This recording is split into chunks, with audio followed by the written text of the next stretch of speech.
Good morning. Good morning.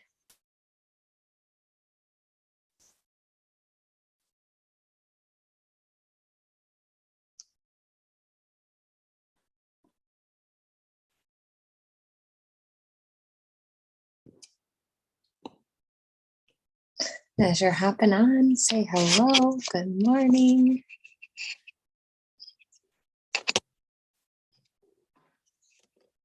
So excited. There we go. Good morning, Mom.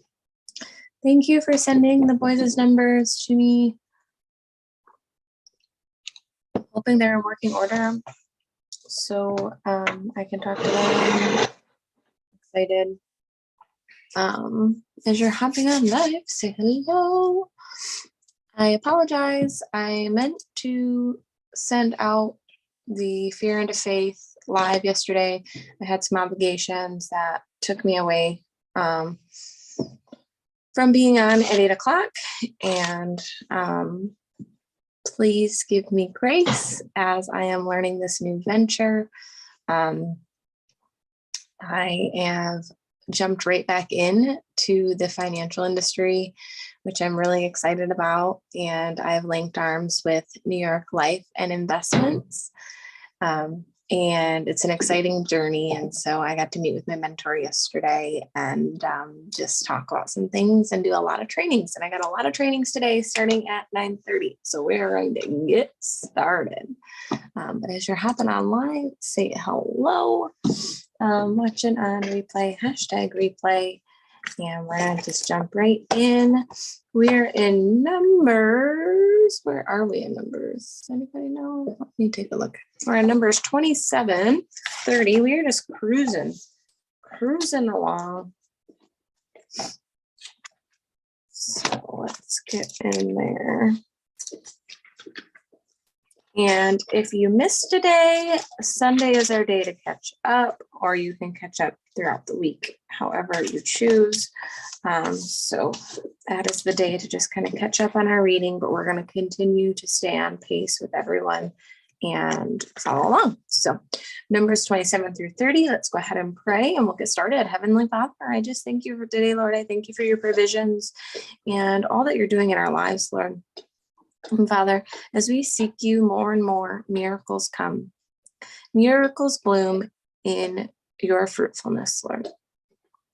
And I just ask that we just seek your face deeper and deeper as these days continue, looking for all of the blessings that you are giving us every day, from the tiniest little seed of waking us up to monumental blessings, Lord. May we see those blessings in the midst of everything we're going through. Father, I ask as we read your word today that you just open our hearts to hear and receive what it is you have for us, our ears to hear it, and our eyes to just see it, Lord. And I just thank you so much for all that you're doing, and may many blessings flow on those watching. And I pray all this in your precious and holy name. Amen. Amen. All right, let's jump in. 27 through 30. Here we go. Moses commanded the leaders of Israel and charged the people, keep every commandment that I commanded you today. On the day you cross the Jordan into the land of God, into the land that God, your God, has given you, erect large stones and coat them with pacers. As soon as you cross over the river, write the stones, all the words of your revelation, so that you'll enter the land that God, your God, has given you. The land flowing with milk and honey that God, the God of your fathers, promised you. So when you cross the Jordan, erect these stones on Mount Ebal. Then coat them with plaster. Build the altar of stones for God, your God, there on mountains. Don't use an iron tool on the stones. Build the altar to God, your God, with uncut stones, and offer your whole burnt offerings on it to God, your God. When you sacrifice your peace offerings, you will also eat them there, rejoicing in the presence of God, your God. Write on the words of the revelation on the stones and size them sharply.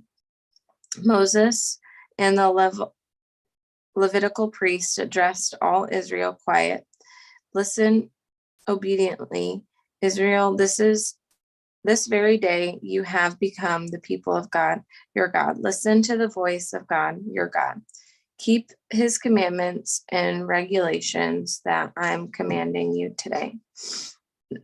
That day Moses commanded, after you've crossed the Jordan, these tribes will stand on Mount Gerizim to bless the people: Simon, Levi, Judah, Issachar, Joseph, and Benjamin. And these will stand on the Mount Ebal. For the curse, Reuben, Gad, Asher, Zebulun, Dan, and Naphtali. The Levites, acting as spokesmen and speaking loudly, will address Israel. God's curse on anyone who carves or casts a God image, an abomination to God, made by a craftsman, and sets it up in secret.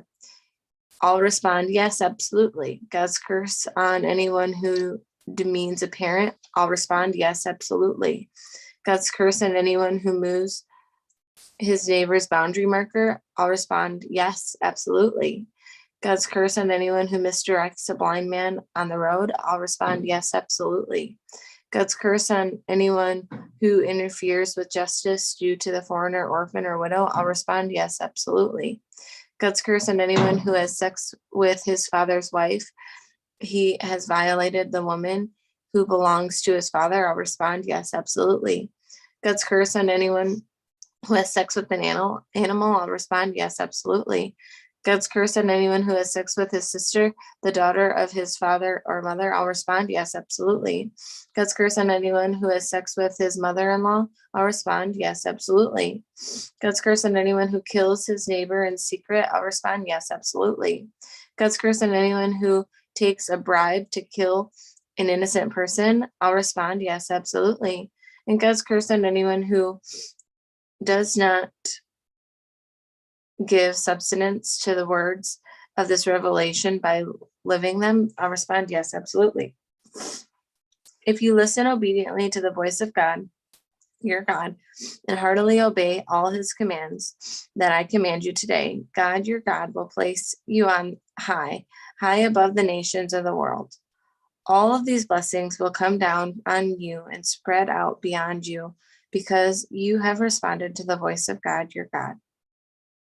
God's blessings inside the city, God's blessings in the country, God's blessings on your children, the crops of your land, the young of your livestock, the calves of your herds, the lambs of your flocks, God's blessing on your basket and bread bowl, God's blessing in your coming in, God's blessing in your going out. God will defeat your enemies who attack you. They'll come at you on one road and run away on the 7 roads. God will order a blessing on your barns and workplaces. He'll bless you in the land that God, your God, has given you.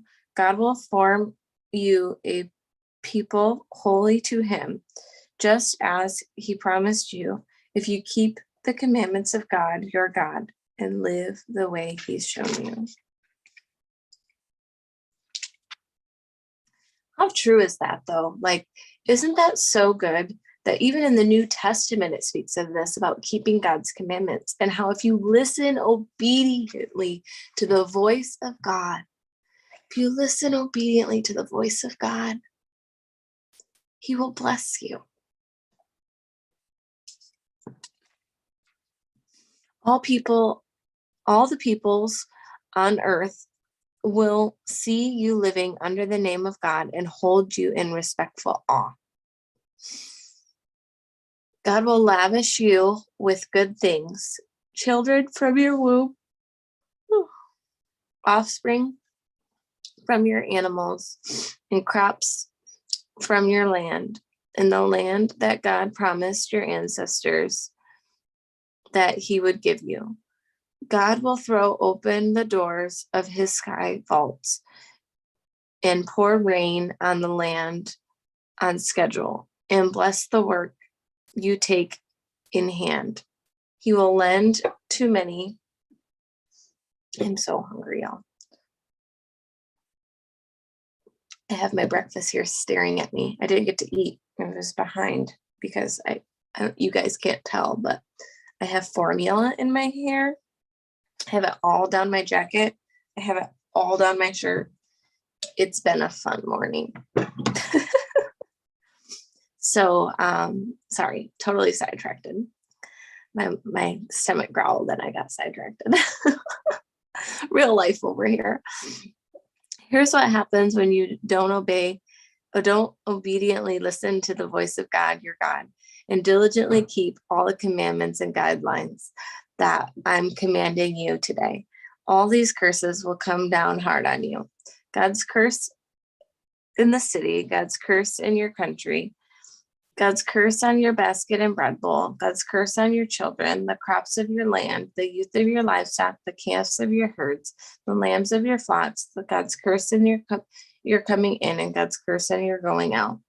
God will send the curse, the confusion, the concentration down on everything you try to do until you've been destroyed. And there's nothing left of you, all because your evil pursuits that led you to abandon me. God will infect you with the disease, wiping you out off the land that you're going in to possess. God will set consumption and fever and rash and seizures and dehydration and blight and jaundice on you. They'll hunt you down until they kill you.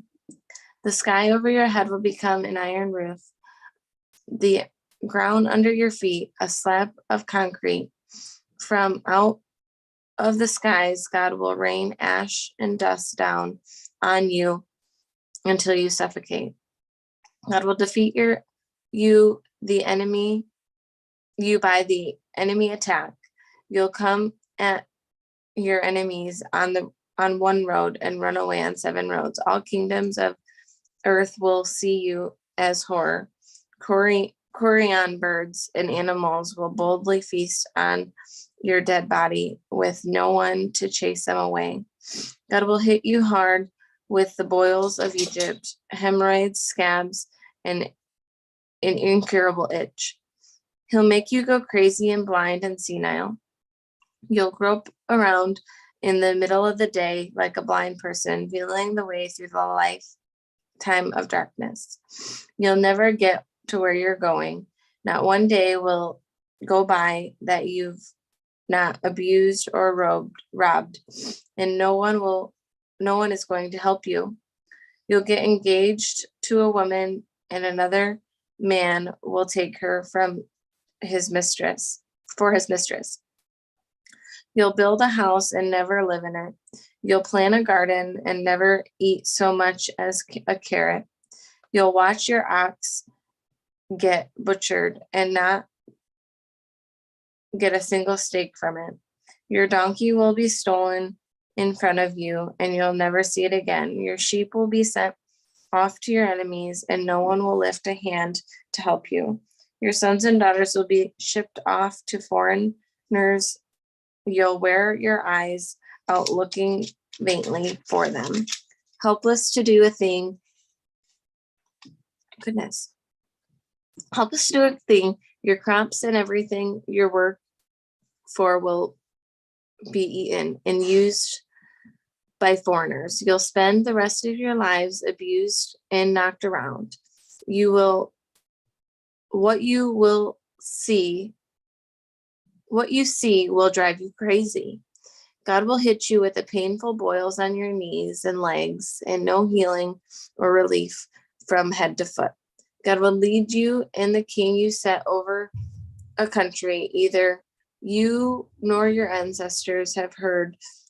There you'll worship other gods, no gods of wood and stone.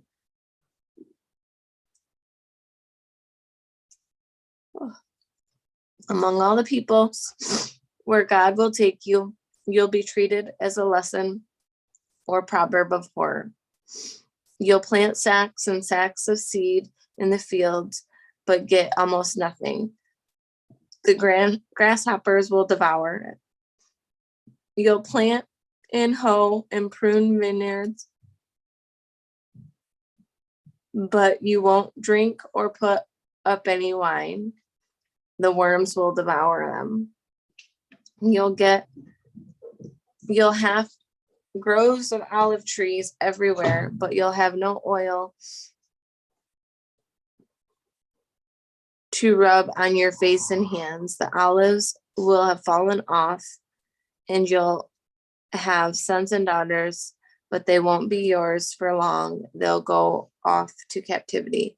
Locusts will take over your trees and crops. Foreigners who live among you will climb ladder higher and higher, while you go deeper and deeper in the hole. He'll lend you and won't lend, and you won't lend to him. He'll be the head and you'll be the tail. All of the curses are going to come to you. They're going to hunt you down and get you until there's nothing left of you, because you didn't obediently listen to the voice of God, your God, and diligently keep his commandments and guidelines that I commanded you. The curses will serve as signposts, warnings to your children ever after, because you didn't serve God, your God, out of joy and goodness of your heart in the great ambience. You'll have to serve your enemy, whom God will send against you. Life will be famine and drought, rags and wretchedness. Then he'll put an iron yoke on your neck until he's destroyed you. Yes, God will raise up a faraway nation against you, swooping down on you like an eagle, a nation whose language you can't understand, a mean-faced people, cruel to grandmothers and babies alike. They'll ravage the young of your animals and the crops of your fields until you've destroyed. They'll leave nothing behind, no grain, no wine, no oil, no cows, no lambs. And finally, no you. This is so dark. The Bible is so dark, y'all. Goodness. They'll lay siege to your foreign cities all over the country, the country that God, your God, has given you. And you'll end up cannibalizing your own sons and daughters that God, your God, has given you.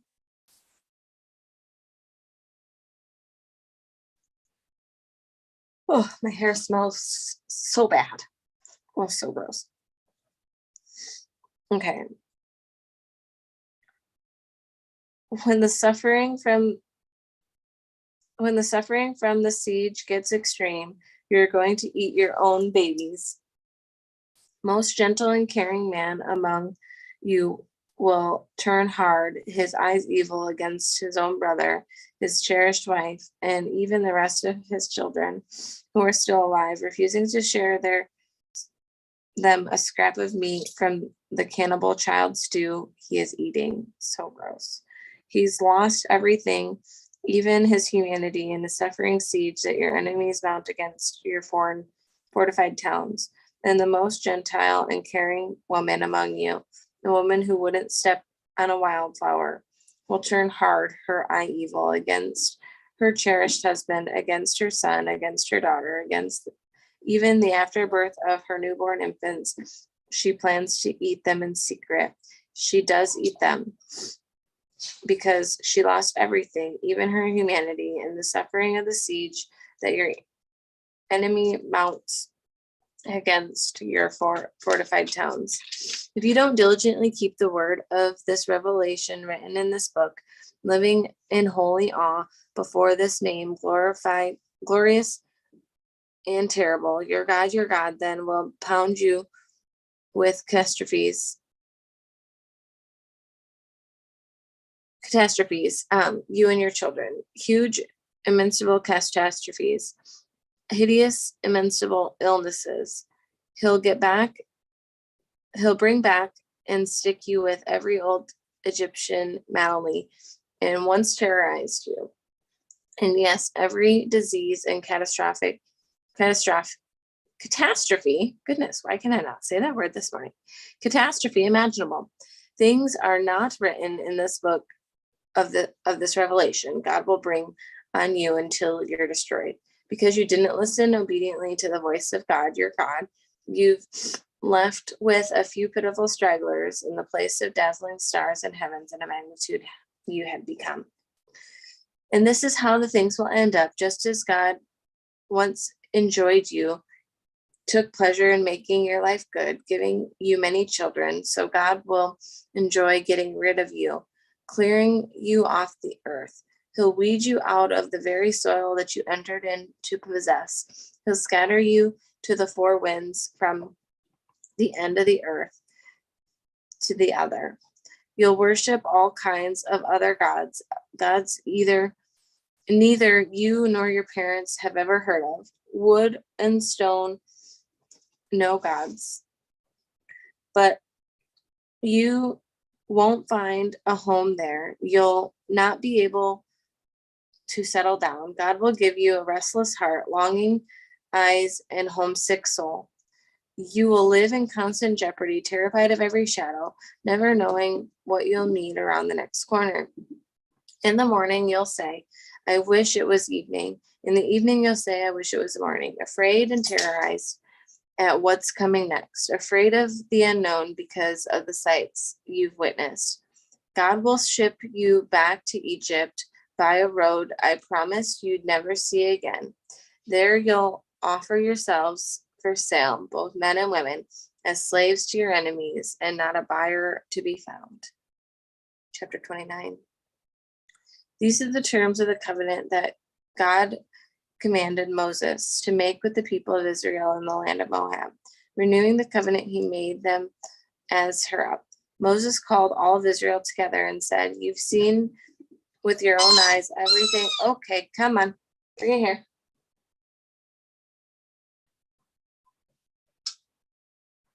Thank you.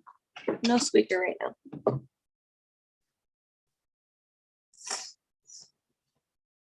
You've seen with your own eyes everything that God did in Egypt to Pharaoh and his servants and the land itself.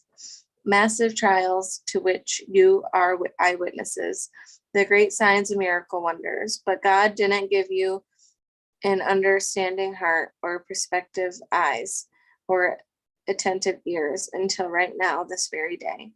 I took you through the wilderness for 40 years, and through all that time, the clothes on your backs didn't wear out. The sandals on your feet didn't wear out, and you lived well without bread and wine and beer, providing to you that I am, in fact, your God. When you arrived here in this place, Shidden, king of Heshbon, and Og, king of Bashan, met us primed for war, but we beat them. We took their land and gave it as an inheritance to the Reubenites and the Gadites and the half tribe of Manasseh. Diligently keep the words of the covenant. Do what they say so that you will live, and wisely in every detail. You are standing here today in the presence of God, your God, the heads of your tribes, your leaders, your officials, all Israel, your babies, your wives, the resident foreigners in the camps who fetch your firewood and water, ready to cross it over into solemnly sworn covenant that God, your God, is making with you today. The covenant that this day confirms that you are his people and he is God, your God. Just as he promised you and your ancestors, Abraham, Isaac, and Jacob. I'm not making this covenant and it's an oath to you alone. I am making it with you who are standing here today in the presence of God, our God. Yes, but also with those who are not here today. You know the conditions in which we lived in Egypt and how we crisscrossed through nations in our travels. You got an eyeful of their obstinacies. Their wood and stone, silver and gold, junk gods. Don't let your guard lest even now, today, someone, man or woman, clan or tribe, gets sidetracked from God, our God, and gets involved with the no gods of the nations.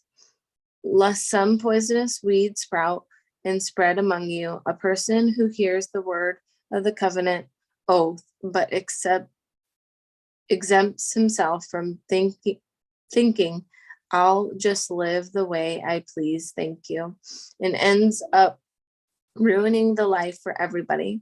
God won't let him off the hook. God's anger and jealousy will erupt like a volcano against that person.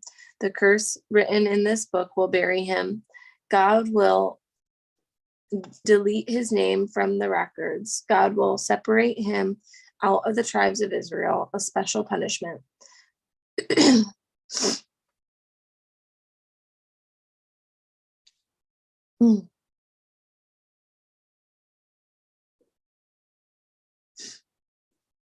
I apologize. I had a thing in my throat and I lost my spot.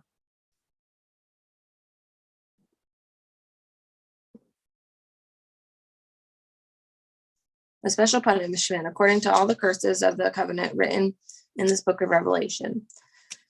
The next generation, your children will come after you, and the foreigner who comes from a far country, and will be appalled when all of the widespread devastation, how God made the whole land sick. They'll see a fire blackened wasteland of brimstone and salt flats, nothing planted, nothing growing, not so much as a blade of grass anywhere, like overthrown of Solomon and Gomorrah, Abram and Zebaim, which God overthrew in fury and rage. All the nations will ask, why did God do this to this country? What on earth could have made him this angry? Your children will answer, because they abandoned the covenant of God of their ancestors, and he made them after he got out of Egypt. They went off and worshipped other gods, submitted to gods they'd never heard before, gods that they had no business dealing with. So God's anger erupted against the land of all the curses written in his book came down on it. God furious anger pulled them, roots and all, out of the land and dumped them in another country. As you can see, our God will take care of the hidden things, but reveal the things of our business. It's up to you. It's up to us and our children to attend to all of the terms of this revelation.